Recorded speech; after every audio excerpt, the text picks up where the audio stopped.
నమస్తే, welcome to cricket special. So మొత్తానికి 2025 champions ట్రోఫీలో ఫైనల్ స్టేజ్కి వచ్చినట్టే ఇప్పుడు ఈరోజు జరగబోయే ఆస్ట్రేలియా వర్సెస్ ఇండియా మ్యాచ్ అయితే జరగబోతుంది. సో ఇప్పటివరకైతే టీమిండియా మంచి ప్రతిభ కనబరిచింది, మంచి ఆట తీరు చూసాం. సో బుమ్రా లేడనే లోటు అయితే మనకి ఇప్పటివరకైతే ఎక్కడ కనిపించలేదు. సో ఈరోజు మ్యాచ్ ఎలా ఉంటుంది, తగ్ ఆఫ్ వార్ అయితే నడుస్తుంది ఆస్ట్రేలియా వర్సెస్ ఇండియా. సో ఈరోజు ఆస్ట్రేలియా అలాగే ఇండియా బలాబలాలు ఎలా ఉన్నాయి, మనతో పాటు క్రికెట్ అనలిస్ట్ సుధీర్ గారు మనతో పాటు ఉన్నారు. సో సార్ని అడిగి ఎలా ఉంటుంది ఏంటి అనేది ఒకసారి కనుక్కుందాం. సుధీర్ గారు నమస్తే అండి. నమస్తే సూర్య, ఎలా ఉన్నారు? యా గుడ్ అండి. సో మొత్తానికైతే ఫైనల్ రివెలరీ అనుకోవచ్చా, లేకపోతే ఎట్లా ఉంటుంది అంటే ఆస్ట్రేలియా 2023 మనం వరల్డ్ కప్ చూసినప్పుడైతే అన్ని మ్యాచ్లు గెలుస్తూ వచ్చింది టీమిండియా, పక్కాగా మనకే వరల్డ్ కప్ అని చెప్పేసి ప్రతి ఒక్కరు అనుకున్నారు. కానీ ఒక్కసారిగా సైలెంట్ చేసేసింది ఆస్ట్రేలియా. సో ఈరోజు మ్యాచ్ ఎలా ఉండబోతుంది అంటారు? ఇదే ఫైనల్గా చూస్తామా, ఎట్లా ఉంటుంది? అబ్సల్యూట్లీ, మీరు అన్నట్టుగా అసలు యాక్చువల్గా రియల్గానే సూర్య ఆస్ట్రేలియా ఇండియా ఫైనల్ ఆడితేనే అనుకున్నారు. బట్ ఇప్పుడు సెమీఫైనల్ ఒక ఫైనల్ లాంటి మ్యాచ్ అయిపోయింది. Because Australia versus India rivalry కూడా ఈ మధ్యలో మామూలుగా లేదు. అంటే జనరల్గా ఇండియా ఆస్ట్రేలియా ఇంగ్లాండ్ ఆడుతున్నప్పుడే యాషెస్ రైవల్రీ ఉంటుంది అనుకుంటారు, కానీ బట్ దానికంటే ఎక్కువగా మనకు కనబడుతుంది రీసెంట్ టైమ్స్లో. ఈ బైలేటర్ సిరీస్లో ఆస్ట్రేలియా ఇండియాలో వరుసగా ఆడడం, తర్వాత ఇండియన్ డామినెన్స్ కొనసాగడం. సో దాంతో ఆస్ట్రేలియా డామినెన్స్ కూడా కొంచెం తగ్గిపోతూ వచ్చింది. But when it come to ICC tournaments, ముఖ్యంగా ఈ బిగ్ ట్రాఫీస్లో ఆస్ట్రేలియా ఎప్పుడు కూడా టఫ్ ఆపోనెంట్. మీరు అన్నారు బుమ్రా లేడు ఇండియాకి అన్నారు కదా, ఇప్పుడు బుమ్రా లేకున్నా కానీ నేనేమంటానంటే ఆస్ట్రేలియా కూడా మెయిన్ ప్లేయర్స్ లేరు అసలు. యాక్చువల్గా వాళ్ళకు విదౌట్ కమిన్స్ ఆడుతున్నారు, వాళ్ళు విదౌట్ స్టార్క్ ఆడుతున్నారు, విదౌట్ హేజిల్వుడ్ ఆడుతున్నారు.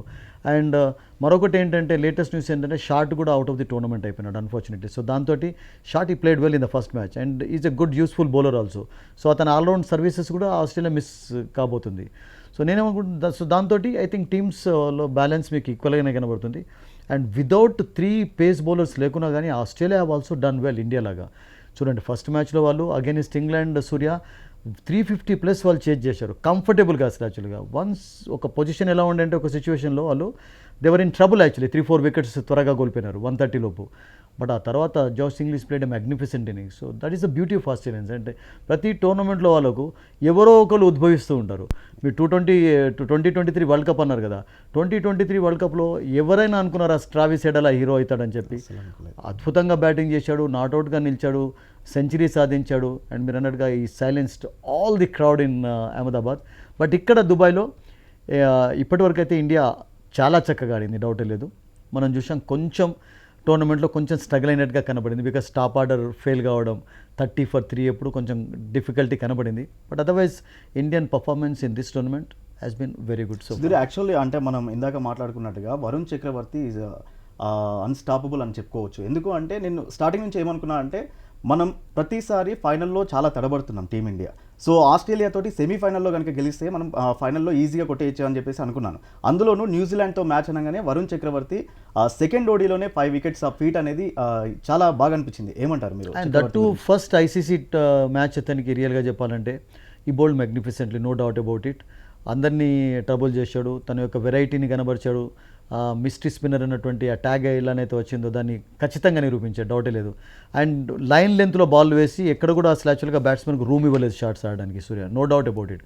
బట్ అగైన్ రోహిత్ శర్మ ఆ మ్యాచ్ విక్టరీ తర్వాత కూడా ఎంత ప్రేజ్ చేశాడంటే అతన్ని చాలా ప్రేజ్ చేశాడు. బట్ అగైన్ ఏమన్నాడంటే ఇంటర్వ్యూలో, మరి అతను కంటిన్యూ కావచ్చా 4th స్పిన్నర్గా అగైనెస్ట్ ఆస్ట్రేలియా అంటే కూడా దానికి ఒక చక్కటి జవాబు చెప్పాడు.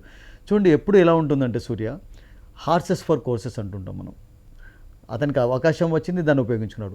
ఈ షుడ్ ప్లే, ఎందుకంటే స్పిన్నర్స్కు కొంచెం అనుకూలంగా కండిషన్స్ ఉన్నాయి కనుక ఈ షుడ్ ప్లే. బట్ ప్రాబ్లం ఏంటంటే ఆస్ట్రేలియన్ బ్యాటర్స్ కూడా స్పిన్నర్స్ అగైనెస్ట్ చాలా చక్కగా ఆడతారు. మీకు లబుషేన్ కానివ్వండి, స్మిల్ కానివ్వండి, అండ్ మ్యాక్స్వెల్ తన స్విచ్ షాట్స్ తోటి కూడా I think you can put pressure on the Indian spinners actually. So అందుకనే ఖచ్చితంగా ఆడతాడన్నటువంటి మీకు ఆన్సర్ అయితే రోహిత్ శర్మ కూడా ఇవ్వలేదు. అతడు ఏమన్నాడంటే he can play, he should play. But again confirmation విషయంలో అతడు కూడా గ్యారంటీ ఇవ్వలేదు కనుక ఐ థింక్ ఒకవేళ ఫర్ ఎగ్జాంపుల్ ఏమైనా పేసర్ ఫ్రెండ్లీ, ఎందుకంటే ఏ పిచ్ పైన ఆడతారో we don't know actually, because different pitches have been used in this tournament. అది కూడా గ్యారంటీ లేదని చెప్పాడు. సో అందుకనే we have to wait. So 4 spinners ఆడించడం అనేది అది వర్కౌట్ అయింది, ఆ ఎక్స్పెరిమెంట్ అద్భుతంగా పనిచేసింది, డౌటే లేదు. బట్ అగైన్ ఒకవేళ పేసర్ ఫ్రెండ్లీ కండిషన్స్ ఉన్నట్లయితే ఒక లెఫ్ట్ ఆర్మ్ పేస్మెన్ కావాలి, లేకుంటే రానా కావాలి, హర్షదీప్ కావాలి అంటే I think you know at the cost of best performance స్పిన్నర్ను కూడా పక్కకు పెట్టి మరొక పేసర్ని ఆడించవచ్చు. We have to wait for that, but he should play. Okay, మీరు రిషబ్ గురించి అన్నారు కాబట్టి నాకు ఇంకో క్వశ్చన్ వచ్చింది. ఇక్కడ రాహుల్ వచ్చేసి ఫిఫ్త్ పొజిషన్లో చాలా మంచి ప్లేయర్. సో కేఎల్ రాహుల్ని ఆపేసి అక్షర్ పటేల్ని ముందు పంపించడం జరుగుతుంది. సో ఎందుకు ఆ 5th పొజిషన్ అనేది కేఎల్ రాహుల్కి చేంజ్ చేయడం జరిగింది? మీరే అన్నారు కదా, ఇప్పుడు రిషబ్ పంత్ లేకపోవడంతో సూర్య మిడిల్ ఆర్డర్లో ఒక లెఫ్ట్ హ్యాండెడ్ బ్యాటర్ అవసరం కూడా. ఎందుకంటే మీకు బౌలింగ్ను కొంచెం డిస్టర్బ్ చేయాలి అంటే లెఫ్ట్ రైట్ కాంబినేషన్ అనేది అద్భుతంగా వర్కౌట్. 30 for 3 అప్పుడు Indians were in dire straits, no doubt about it. Deep ట్రబుల్లో ఉన్నప్పుడు అక్షర్ పటేల్ చాలా చక్కగా ఆడుతున్నాడు. అండ్ అక్షర్ పటేల్ను ఒకవేళ ఫర్ ఎగ్జాంపుల్ కంఫర్టబుల్ పొజిషన్ ఉన్నప్పుడు రాహుల్ను తీసుకొని వస్తున్నారు, అక్షర్ పటేల్ను లేట్గా కూడా ఆడిస్తున్నారు. సో అక్కడ లెఫ్ట్ రైట్ కాంబినేషన్ కొరకు అతన్ని తీసుకొని వచ్చారు and is always done well. చూడండి ఇప్పటివరకు అయితే అతను డిసప్పాయింట్ చేయలేదు. మనం చూస్తున్నాం కదా అతని రోల్ అనేది 2020 వరల్డ్ కప్ అమెరికా వెస్టిండీస్లో జరిగినప్పటి నుండి కొంచెం మారుతూ వచ్చింది. సో ఆ రోల్ను చక్కగా అతడు గ్రాప్ చేసుకున్నాడు. రియల్గా చెప్పండి ఎక్కడైనా ఆడగలుగుతున్నాడు అతడు. లోవర్ ఆర్డర్లో ఆడగలుగుతున్నాడు, మిడిల్ ఆర్డర్లో ఆడగలుగుతున్నాడు, ఎబిలిటీ ఉంది, డిఫెన్స్ ఆడగలుగుతాడు, బౌలర్స్ను కొంచెం జాగ్రత్తగా ఆడి ఆ తర్వాత హిట్టింగ్ చేయడం మనం చూసాం అక్షర్ పటేల్. సో అక్షర్ పటేల్ నేనేమనుకుంటానంటే ఆపర్చునిటీస్ను గ్రాప్ చేసుకుంటున్నాడు, ఎవరిని డిసప్పాయింట్ చేయటం లేదు. సో రిషబ్ పంత్ లేకపోవడంతో ఒక లెఫ్ట్ హ్యాండెడ్ డెఫినెట్లీ మిడిల్ ఆర్డర్లో అవసరం కనుక అతన్ని కంటిన్యూ చేస్తున్నారు and is proving also. Actually ఆ రిజల్ట్స్ కూడా మనం చూస్తున్నాం. ఈజ్ రియలీ బ్యాటింగ్ వెల్ అండి, no doubt about it. Sudheer, అలాగే మన బ్యాటింగ్ లైనప్ ముఖ్యంగా మాట్లాడుకుంటే కనుక ఎవరో ఒకరు ఎక్కడో అంతా తగ్గిపోతే ఎవరో ఒకరు మంచి టీంని ఆదుకుంటున్నట్టుగానే అనిపిస్తుంది. లాస్ట్ మ్యాచ్లో న్యూజిలాండ్తో చూసుకుంటే కనుక శ్రేయాస్ అంత స్కోర్ చేయకపోతే మనకి 250 ఆ టార్గెట్ వచ్చేది కాదు. సో బ్యాటింగ్ లైనప్ అనేది ఎక్కడ తడబడుతున్నట్టుగా అనిపిస్తుంది, ఏమంటారు? ఐ థింక్ ఆ డీప్ వరకు బ్యాటింగ్ ఉండడంతో ఒక అడ్వాంటేజ్ అవుతుంది. మీరు అన్నట్టుగా టాప్ ఆర్డర్ ఒక్కొక్కసారి కొలాప్స్ అయినప్పుడు మిడిల్ ఆర్డర్లో బ్యాటింగ్ చేయడం చూస్తున్నాం. లేకుంటే టాప్ ఆర్డర్ ఆడుతున్నప్పుడు మిడిల్ ఆర్డర్కు ఎక్కువ ఫ్రీడమ్ లభిస్తుంది, వాళ్ళు రన్స్ ఫాస్ట్గా కూడా స్కోర్ చేస్తున్నారు. సో ఐ థింక్ ఆ ఫ్లెక్సిబిలిటీ ఇండియాకు ఉంది. ఒక నిమిషం మనం ప్లేయర్స్ గురించి మాట్లాడదాం. దీనికంటే ముందు ఒకసారి దుబాయ్ వెదర్ సిచ్యువేషన్స్ కానివ్వండి, ఇప్పుడు ఆస్ట్రేలియా కానివ్వండి, అలాగే మన ఇండియా, సో రెండు టీమ్స్కి కూడా న్యూట్రల్గా ఉంటుంది. సో 2 టీమ్స్ రైవలరీ ఎలా ఉండబోతుందంట? మీరు అన్నట్టుగా ఇండియా అఫ్కోర్స్ అన్ని మ్యాచెస్ ఇప్పటివరకు దుబాయ్లో ఆడా, కానీ ఇండియాకు కూడా దుబాయ్ అనేది న్యూ ప్లేసే కదా. అక్కడ ఐపీఎల్లో ఆడుతున్న ఐపీఎల్ అట్మాస్ఫియర్ డిఫరెంట్గా ఉంటుంది. ఇది 50-50 over game actually. And Australians కూడా నేనేమనుకుంటానంటే దుబాయ్లో ఎక్కువ క్రికెట్ ఆడి ఉన్నారు ఇప్పటివరకు. ఇప్పుడు పాకిస్తాన్ తోటి వాళ్ళు ప్రతిసారి ఆడినప్పుడు పాకిస్తాన్లో క్రికెట్ ఒకసారి 2010 తర్వాత క్లోజ్ అయిపోయిన తర్వాత కొన్ని సంవత్సరాల వరకు I think most of the matches were played in Dubai. వాళ్ళు ఆస్ట్రేలియాతో ఆడుతున్నప్పుడు ఇక్కడనే ఆడడం చూసాం. టెస్ట్ మ్యాచెస్ ఆడారు ఇక్కడ, బంగ్లాదేశ్ తోటి ఇక్కడ టెస్ట్ మ్యాచెస్ జరిగాయి, వన్ డే మ్యాచెస్ టోర్నమెంట్ జరిగాయి. అండ్ ఆస్ట్రేలియన్ క్రికెటర్స్ కూడా దుబాయ్ కండిషన్స్ ఏం కొత్త కాదు, because most of the IPL మ్యాచెస్లో 2014 నుండి వాళ్ళు ఇక్కడ ఆడున్నారు కదా, చాలామంది కండిషన్స్కి అలవాటు పడున్నారు. సో నేనేమనుకుంటానంటే న్యూట్రల్ పేస్ అయినా కానీ ఈ కండిషన్స్ టూ టీమ్స్ కూడా ఎంత కొత్త కూడా కాకపోవచ్చు, because I think most of the players have played lot of cricket here. ఒకటి ఏంటంటే దుబాయ్లో మీకు ఒక బ్యూటీ ఏంటంటే సూర్య, దుబాయ్ కొంచెం గ్రౌండ్ పెద్దగా ఉంటుంది అండ్ దాంతో స్పిన్నర్స్ రోల్ ఎక్కువగా కనబడుతుంటుంది. ఎందుకంటే లాంగ్ హిట్ చేయాలంటే కష్టం అవుతుంది, ఎక్కడో క్యాచ్ అవుట్ కాక తప్పదు. పేసర్స్ కూడా మీకు హెల్ప్ఫుల్ కండిషన్స్ కనబడ్డాయి. పేసర్స్ ఎవరైతే కొంచెం స్వింగ్ చక్కగా చేయగలిగారు న్యూ బాల్ తోటి, New Zealand bowlers they really bowled well actually. Henry కానివ్వండి, జామియన్సన్ కానివ్వండి, they got the ball to move both ways. So అట్లా పేసర్స్ కూడా నేనేమనుకుంటానంటే ఇక్కడ కొంచెం హెల్ప్ఫుల్ కండిషన్స్ కనబడ్డాయి. బ్యాటర్స్ కూడా ఎవరైతే కొంచెం సిచ్యువేషన్కు తగ్గట్టుగా ఆడారో, అంటే చక్కగా ఇన్నింగ్స్ను పేజ్ చేసుకోగలిగారో వాళ్ళే స్కోర్ చేయడం చూసాం. మీరు రాగానే హిట్ చేయడం కూడా ఇక్కడ కష్టం. You have to understand the situation అక్కడ. సో శుభ్మన్ గిల్ మీరు ఫస్ట్ మ్యాచ్లో సెంచరీ చూడండి, విరాట్ కోహ్లీ, రోహిత్ కొంచెం త్వరగా అవుట్ అయిపోయిన తర్వాత ఈ stayed at the wicket till the end. ఆ తర్వాత షాట్స్ ఆడడం చూసాం. విరాట్ కోహ్లీ కూడా అగైనెస్ట్ పాకిస్తాన్ స్టార్టింగ్లో కొంచెం వస్తూనే కొంచెం కపుల్ ఆఫ్ బౌండరీస్ సాధించాడు, ఆ తర్వాత స్లో డౌన్ అయిపోయినాడు, మళ్ళీ తర్వాత యాక్సిలరేషన్ మొదలుపెట్టాడు. శ్రేయస్ అయ్యర్ కూడా మనం చూసాం అగైనెస్ట్ న్యూజిలాండ్, జంప్ ఇన్నింగ్స్ ఆడాడు. జంప్ ఇన్నింగ్స్ కూడా ఎలా ఆడాడు సూర్య మనం చూసాం, సింగిల్స్ తోటి రొటేట్ చేస్తూ. మీకు లాస్ట్ ఐ థింక్ 4-5 ఓవర్స్ వరకు కూడా ఎక్కువ బౌండరీస్ రాలేదు మీకు ఇండియన్స్కు, సిక్సెస్ కూడా ఎక్కువగా రాలేదు. జనరల్గా ప్రతి మ్యాచ్లో ఇండియా 10-15 సిక్సెస్ సాధించడం మనం కామన్గా చూస్తుంటాం వన్డే మ్యాచెస్లో, అలాగే మీకు ఎక్కువ సిక్సెస్ లాస్ట్ వరకు కనబడలేదు. So I think Dubai conditions నిజంగా చెప్పాలంటే అసలు ఏమైందంటే why he gave more runs, why he didn't get wickets అంటే సడన్గా కండిషన్స్ని అర్థం చేసుకోలేకపోయాడు. నిన్న కొంచెం క్విక్కర్ వన్ వేసిన వాళ్ళు అప్పుడప్పుడు బాల్ స్కిడ్ అవుతుంటుంది కనుక అటువంటి బౌలర్స్ ఎక్కువగా సక్సెస్ సాధించారు. So Varun Chakravarthy got used to the conditions very quickly. నెట్స్లో బౌలింగ్ చేయడం వేరు, మీకు రియల్ మ్యాచ్లో బౌలింగ్ చేయడం వేరు. సో సడన్గా అలా వికెట్ యొక్క గుణాన్ని అంటే అర్థం చేసుకోవడం కూడా అంత ఈజీ జాబ్ కాదు. బట్ హీ డిడ్ వెల్ అండి యంగ్స్టర్, నో డౌట్. యా, మనం ఇక్కడ బుమ్రా గురించి కూడా మాట్లాడుకుందాం. మనకి ఇప్పటివరకు జరిగినటువంటి మ్యాచ్లో బుమ్రా లేని లోటు అయితే లేదు. అంటే బుమ్రా లేకపోయినా కూడా మన వాళ్ళు చాలా అద్భుతంగా బౌలింగ్ చేశారు. సో నెక్స్ట్ ఇప్పుడు జరగబోయే ఆస్ట్రేలియా మ్యాచ్లో వాళ్ళకి కూడా కమిన్స్ లేడు.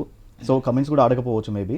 సో ఆ రెండు టీంలో మనకి వాళ్ళ నుంచి బౌలింగ్లో ఎవరు డేంజరస్ అయ్యే అవకాశం ఉందంట? ఐ థింక్ ఇంపార్టెంట్ మ్యాచ్ కనుక ఇది సెమీఫైనల్, ఐ థింక్ 2 టీమ్స్ కూడా ఫీల్ అవుతాయి. బుమ్రా లేకపోవడం యొక్క బుమ్రా అబ్సెన్సీ ఇండియా ఫీల్ అవుతుంది, ఆస్ట్రేలియా కూడా కమిన్స్ స్టార్క్. ఎందుకంటే మీరు చూడండి 2023 వరల్డ్ కప్లో స్టార్క్ ఫైనల్లో ఎలా బౌలింగ్ చేశాడు, important. They are all big match players అండి.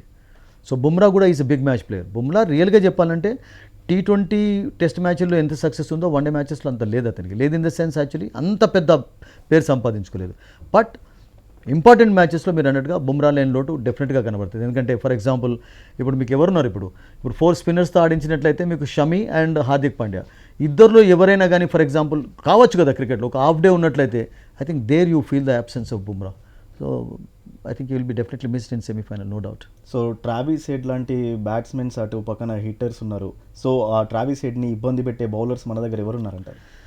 ఎవరైనా అతన్ని ఆపగలుగుతారా ట్రావిస్ హెడ్ను? మీరు చెప్పండి. On his day he can hammer any bowling attack, all shots ఆడగలుగుతారు.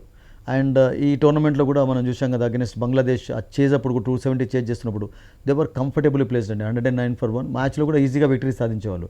ఒక్కటి ఏంటంటే ఆస్ట్రేలియాకి నాకు ఏమనిపించిందంటే సూర్య, కొంచెం మ్యాచ్ ప్రాక్టీస్ తప్పింది. ఎందుకంటే వాళ్ళు సౌత్ ఆఫ్రికా తోటి టోటల్గా వాష్అవుట్ కావడం, అక్కడ వాళ్ళు ఏమి ఎక్స్పెరిమెంట్ చేయలేకపోయారు. వాళ్ళకు బ్యాటింగ్ చేసే వాళ్ళకి ఎక్కువగా ఛాన్స్ లభించలేదు. But England against I think they batted magnificently అండి, 350 చేజ్ చేయగలిగారు. సో ట్రావిడ్ హెడే కాదు, షాట్ కూడా లేట్ కనుక ఫ్రేజర్ మెగర్ కూడా is a magnificent young player అండి. అతడు కూడా ఐపీఎల్లో కూడా తన రుచి చిన్నగా చూపించాడు. And is a big hitter of the ball, actually క్లీన్గా హిట్ చేస్తాడు. సో పవర్ ప్లేలో for example Travis Head and మెగర్కి ఇద్దరు కలిపి ఒక మంచి పార్ట్నర్షిప్ నమోదు చేసినట్లయితే మేబీ ఒక వికెట్ వాళ్ళు కోల్పోయినా పర్వాలేదు, they don't mind losing wicket, but they want to score fast.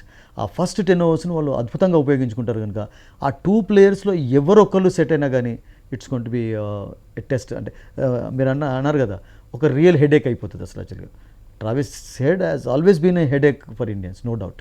మెయిన్గా టాస్ గెలిచిన వాళ్ళు బ్యాటింగ్ తీసుకునే ఛాన్సెస్ ఎక్కువగా ఉంటాయా, బౌలింగ్ తీసుకునే ఛాన్సెస్ ఎక్కువ? వెరీ గుడ్ క్వశ్చన్ అండి. అసలు రియల్గా చెప్పాలంటే ఇంపార్టెంట్ మ్యాచెస్లో, important in the sense knockout మ్యాచెస్లో, సెమీఫైనల్లో, ఫైనల్లో టాస్ గెలిచిన తర్వాత బ్యాటింగ్ చేయడం చాలా ఇంపార్టెంట్. ఎందుకంటే దుబాయ్ లాంటి ప్లేసెస్లో కండిషన్స్లో 260, 270 ఫర్ ఎగ్జాంపుల్ చేజ్ చేయడం కూడా కష్టంగా మారుతుంది. That we have scene that. New Zealand 240 chase చేయడంలో కూడా 150 ఫర్ 2-3 వికెట్స్ నుంచి వాళ్ళు సడన్గా కొలాప్స్ కావడం చూసాం. అండ్ ఇండియా కూడా they found it hard to score runs actually ఒక వికెట్లు పడిపోయిన తర్వాత. సో నేనేమనుకుంటానంటే ఇంపార్టెంట్ మ్యాచ్ కనుక ఫర్ బోత్ టీమ్స్ ఏదైనా కానీ నేను అనుకుంటే వాళ్ళు ప్రెషర్ ఉండద్దు అంటే చేజింగ్లో bat first, put up a decent total. That we have seen against దాంతో కూడా చూసాం కదా అన్ని న్యూజిలాండ్ తోటి కూడా బ్యాటింగ్ అంటే న్యూజిలాండ్ అండ్ పాకిస్తాన్ తోటి అఫ్కోర్స్ చేజ్ చేశారు, బట్ ఎక్కువ పెద్ద టోటల్ కాదు అది. But Australia for example batting చేసి 260, 270 స్కోర్ చేస్తే అది పెద్ద టోటల్ అవుతుంది. ఓకే, ఆస్ట్రేలియాకు ఉన్నటువంటి ఆస్ట్రేలియాలో కూడా మీకు మనం కమిన్స్ లీడ్ అంటాం, స్టార్క్ లీడ్ అంటాం, కానీ మీకు స్పెన్సర్ జాన్సన్ ఏం తక్కువ బౌలరా, ఆనెస్టే డ్వాసిస్ అయినా తక్కువ బౌలరా. తర్వాత ఎలిస్ కూడా చాలా చక్కగా బౌలింగ్ చేస్తాడు, హార్డీ కూడా బాల్ మూవ్ చేయగలుగుతాడు. And Zampa is going to be very dangerous అండి. జంపా విరాట్ కోహ్లీని ఎక్కువసార్లు అవుట్ చేశాడు. అండ్ జంపా వచ్చే సమయానికి ఇండియాకు ఒక మంచి టోటల్ అయి ఉండే. ఎందుకంటే 10 ఓవర్స్లో నేను అనుకుంటాను ఒక 70-80 రన్స్ స్కోర్ చేసినట్లయితే ఐ థింక్ దాన్ని కన్సాలిడేట్ చేసుకోవచ్చు, పార్ట్నర్షిప్ బిల్డప్ చేసే ఛాన్స్ ఉంటుంది. బట్ ఆ సమయానికి ఫర్ ఎగ్జాంపుల్ ఇండియా స్టార్టింగ్లో ఒక 1-2 వికెట్స్ కోల్పోతే మాత్రం Zampa can be more dangerous than any other bowler. Because turn ఉన్నట్లయితే టర్న్ రాబట్టగలుగుతాడు, రెస్ట్రిక్ట్ చేయగలుగుతాడు, బ్యాట్స్మెన్ కంటైన్ చేయగలుగుతాడు. ఫైనల్గా మనం ఒక నిమిషంలో చెప్పుకోవాలంటే 2 టీమ్స్కి మెయిన్ స్ట్రెంగ్త్ ఏంటి సార్? మెయిన్ స్ట్రెంగ్త్ ఏంటంటే ఇండియాకు స్పిన్ బలం ఎక్కువగా ఉన్నది ఒకటి పేస్ కంటే, అండ్ ఆస్ట్రేలియాకు కొంచెం పేస్లో బలం కనబడుతున్నది. అండ్ ఆస్ట్రేలియాకు ఒకే ఒక రెగ్యులర్ స్పిన్నర్ ఉన్నారు జంపా రూపంలో, but Maxwell also can become a regular. అతడు కూడా ఒకసారి కొంచెం టర్న్ కనబడిందంటే మనం చూస్తుంటాం కదా, చాలా అద్భుతంగా బౌలింగ్ చేస్తుంటారు. బట్ షాట్ లాంటి బౌలర్ను వాళ్ళు మిస్ అవుతుంటారు, ఎందుకంటే షాట్ డిడ్ వెల్, అతని ఇంజరీ అనేది కొంచెం పెద్ద దెబ్బ. లబుషేన్ కూడా వాళ్ళకు బౌలింగ్ చేయగలుగుతారు. వాళ్ళకి ఏంటంటే వాళ్ళకు బిట్స్ అండ్ పీసెస్ బౌలర్స్ ఉన్నారు స్పిన్ డిపార్ట్మెంట్లో. ఇండియాకు ఆల్ కూడా స్పిన్ డిపార్ట్మెంట్లో మీకు స్పెషలిస్ట్ బౌలర్స్ ఉన్నారు. అక్కడ కొంచెం బలం అనేది ఇండియాకి కనబడుతుంది. బట్ బ్యాటింగ్ విషయంలో కోర్స్ ఇండియాకు డీప్గా ఎలా అయితే బ్యాటింగ్ లైనప్ ఉందో వాళ్ళకు కూడా హార్డీ వరకు బ్యాటింగ్ లైనప్ ఉందండి. Anybody can bat. Maxwell, Hardie, మీకు ఇంగ్లీష్, తర్వాత కేరే, లబుషేన్, స్మిత్, హెడ్, వాళ్ళకు కూడా 7 పొజిషన్ వరకు స్ట్రాంగ్ బ్యాటింగ్ ఉంది. సో ఓన్లీ స్పిన్ డిపార్ట్మెంట్లో India is looking definitely stronger then Australia. Yeah, thank you Sudheer. So మొత్తానికి అయితే ఈరోజు జరగబోయే మ్యాచ్లో ఆస్ట్రేలియా వర్సెస్ ఇండియాలో రెండు టీంలు కూడా బలాబలాలు సమానంగానే కనిపిస్తున్నాయి. సో వీ హోప్ ఇండియానే గెలుస్తుంది అని చెప్పేసి అనుకుంటున్నాం. So stay tune.